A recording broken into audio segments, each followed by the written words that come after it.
ሰላም ጤና ይስጥልኝ እንደምን አላችሁ አጫጭር የዝውውር መረጃዎችን ይዤላችሁ መጥቻለሁ እንደተለመደው ቻናሉን ሰብስክራይብ ያደረጋችሁ ቤተሰብ ሁኑ ሁልጊዜ የምለቃችሁ አጫጭር መረጃዎች ቶሎ እንዲደርሷችሁ ደግሞ የደወል ምልክቷን መጫናችሁን እንዳትዘነጉ በቀጥታ ወደ ዛሬው መረጃ ሄድላችኋለሁ አብራችሁኝ ቆይታ አድርጉ ስፔናዊ የአማካይ ስፍራ ተጫዋች ማርቲን ዙቢሜንዲ የአርሰናል ተጫዋች መሆኑ ተረጋግጧል ማርቲን ዙቢሜንዲ ትላንት በለንደን በመገኘት በኤምሬትስ የሚያቆየውን ኮንትራት ከመድፈኞቹ ጋር መፈራረሙ ተገልጿል አርሰናል ለተጫዋቹ ዝውውር ከውል ማፍረሻው በላይ 55 ሚሊዮን ፓውንድ ለሪያል ሶሴዳድ እንደሚከፍሉም ተረጋግጧል ምክንያቱ ደግሞ አርሰናሎች የተጫዋቹን 51 ሚሊዮን ፓውንድ የውል ማፍረሻ በአንድ ጊዜ ከመክፈል ይልቅ 4 ሚሊዮን ፓውንድ በመጨመር በተለያየ ጊዜ ለመክፈል ፍላጎት ስላላቸው ነው ተብሏል እዚህ ውሳኔ ላይ ለመድረስ ወራትን የፈጀ ድርድር ማድረጋቸው ነው የተገለጸው አሁን ላይ ማርቲን ዙቢሜንዲ የመድፈኞቹ የክረምቱ የመጀመሪያ ፈራሚያቸው መሆኑ የተረጋገጠ ሲሆን ነገር ግን አርሰናል የተጫዋቹን ፊርማ ከሐምሌ በፊት ይፋ እንደማያደርጉ ነው የተገለጸው ምክንያቱ ደግሞ የዘንድሮ የእግር ኳስ የፋይናንስ በጀት ዓመት የሚዘጋው ሰኔ 30 በመሆኑ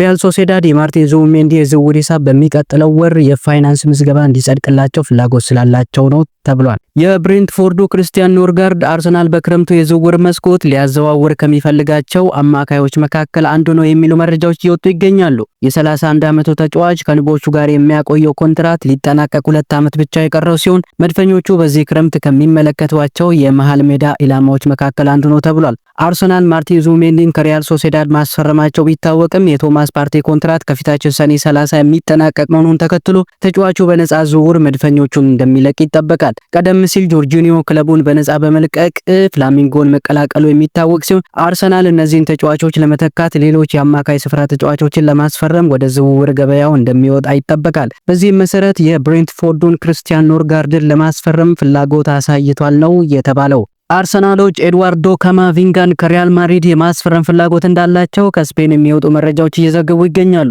መድፈኞቹ ካማቪንጋን የቶማስ ፓርቴ ተተኪ ለማድረግ ፍላጎት አላቸውም ተብሏል አርሰናሎች ተጫዋቹን ለማስፈረም 42 ሚሊዮን ፓውንድ የዝውውር ሂሳብ ለማቅረብ እቅድ እንዳላቸው የተገለጸ ሲሆን ነገር ግን ሪያል ማድሪድ ተጫዋቹን በቀላሉ የመልቀቅ ፍላጎት ይኖራቸዋል ተብሎ አይጠበቅም ኤድዋርዶ ካማቪንጋ ባሳለፍነው የውድድር ዓመት በጉዳት ምክንያት 11 ጨዋታዎችን ብቻ ማድረግ የቻለ ሲሆን 1 ጎልና 2 አሲስት ማስመዝገብ ችሏል አዲሱ አሰልጣኝ ዣቪ አሎንሶ የ22 ዓመቱ የፈረንሳይ ኢንተርናሽናል አድናቂ እንደሆነ የተነገረ ሲሆን የሉካ ሞድሪችን መልቀቅ ተከትሎ በቀጣይ የውድድር ዓመት ካማቪንጋ በአማካይ ስፍራው ላይ ለመጠቀም እቅድ እንዳለው ተገልጿል ሆኖም ግን መድፈኞቹ ቡድናቸውን ጥራት ባላቸው ተጫዋቾች የማጠናከር እቅድ ስላላቸው ኤድዋርዶ ካማቪንጋን ለማስፈረም ጥረት እንደሚያደርጉ ነው የተገለጸው አርሰናሎች በክረምቱ የዝውውር መስኮት የሌስተር ሲቲውን ኮከብ ቢላል ኤልካኑስን ለማስፈረም ፍላጎት እንዳላቸው ተገልጿል የ21 ዓመቱ አማካይ ባሳለፍነው የውድድር ዓመት ቀበሮቹን በፕሪሚየር ሊጉ ማቆየት ባይችልም በግሉ አመርቂ እንቅስቃሴ ማሳየቱ ተነግሯል ቲምቶክ አፍሪካ ፉት የተባለውን መረጃ ምንጭ ጠቅሶ እንደዘገበው አሰልጣኝ ሚካኤል አርቴታ የሞሮኮን ኢንተርናሽናል የአማካይ ክፍላቸው ቁልፍ አባል ሊሆን እንደሚችል የሚያምኑ ሲሆን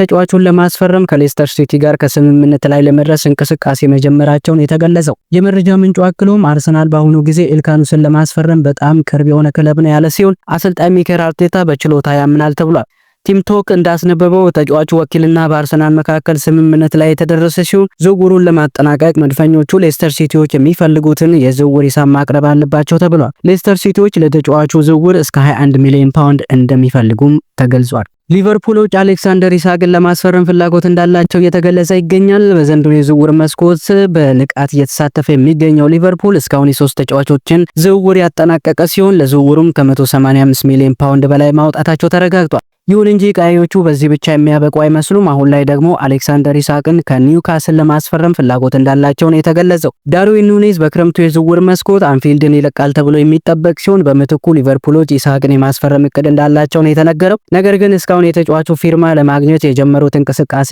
እንደሌለ ነው የሚታወቀው ኒውካስል ተጫዋቹን የመልቀቅ ፍላጎት እንደሌለው የተነገረ ሲሆን ለተጫዋቹ ዝውውር እስከ 150 ሚሊዮን ፓውንድ እንደሚፈልጉም በተደጋጋሚ ሲገለጽ መቆየቱ ይታወሳል ዳርዊን ኑኔዝ በክረምቱ የዝውውር መስኮት ሊቨርፑልን ይለቃል ተብሎ ይጠበቃል የሴሪዮ ክለብ ናፖሊ ደግሞ ኑኔዝን ለማስፈረም እንቅስቃሴ ስለመጀመሩ ነው የተገለጸው እንደ ጋዜጠኛ አልፍሬዶ ፔዱላ ዘገባ ከሆነ ናፖሊዎች ላለፉት 40 ተከታታይ ቀናት የዳርዊን ኑኔዝን ሁኔታ ሲከታተሉ መቆየታቸው የተገለጸ ሲሆን ኡራጋዊው ኢንተርናሽናል ከሳውዲ የቀረበለትን የዝውውር ጥያቄ ውድቅ በማድረግ በአውሮፓ የመቆየት ፍላጎት እንዳለው ታውቋል ሊቨርፑሎች ለተጫዋቹ ዝውውር ከ50 እስከ 55 ሚሊዮን ዩሮ የሚፈልጉ ሲሆን ናፖሊዎች በበኩላቸው ዝውውሩን ለማጠናቀቅ 43 ሚሊዮን ዩሮ ለመክፈል ፈቃደኛ እንደሆኑ ነው የተገለጸው። ጄደን ሳንቾ በክረምቱ የዝውውር መስኮት ማንቸስተር ዩናይትድን እንደሚለቅ ይጠበቃል። ማንቸስተር ዩናይትዶችም ተጫዋቹን በቋሚነት የመሸጥ ፍላጎት አላቸው። ተጫዋቹን በግሉ ኦልድ ትራፎርድን በመልቀቅ አዲስ ምዕራፍ የመጀመር ፍላጎት እንዳለው ይገለጻል። የጣሊያኑ ክለብ ናፖሊ ተጫዋቹን የማስፈረም ፍላጎት እንዳላቸው የተገለጸ ሲሆን ነገር ግን የተጫዋቹ የደሞዝ ጉዳይ ለዝውውሩ እንቅፋት ሊሆን እንደሚችል ነው የተነገረው።